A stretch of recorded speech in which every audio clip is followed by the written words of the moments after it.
নমস্কার, আজও আমরা উপস্থিত হয়েছি ভাগবত পাঠে। আপনারা মনোযোগ সহকারে শ্রবণ করুন। হরে কৃষ্ণ। শ্রী ভগবান বামন দেব কি बोलिए, श्री वामन देव भगवान की जय। भाद्र मासी शुक्ल पक्षे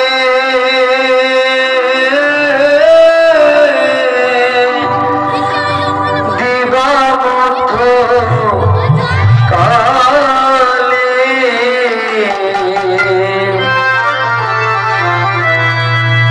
जन्म निल बामन देव आदितिर भोले। जन्म निल बामन देव आदितिर भोले।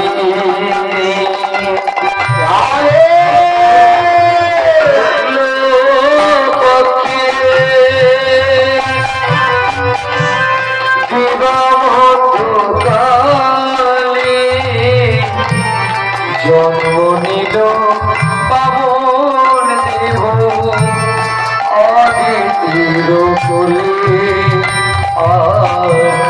जन्म निल बामन देव आदितिर भोले।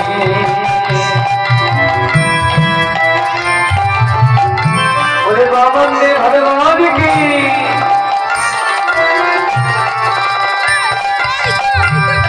विजयदा दूषिती थी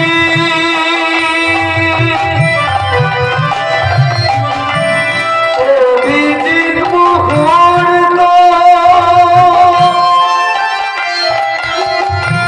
सावरण क्षत्र जोगे हইলা আবির্ভূত।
स्वर्ग होते देव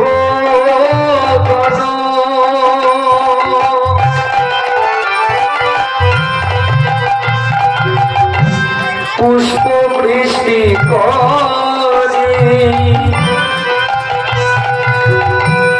हरि हरि ध्वनि घन जगत माझारि हरि हरि ध्वनि घन जगत माझारि।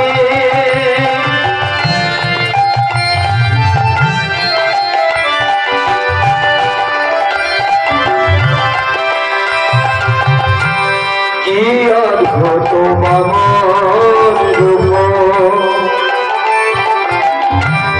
হইলা ভগবান চরণে পড়িয়া কাটি সর্বদেব চরণে পড়িয়া বলছে সর্বদেব কে হলিল অক্ষমালা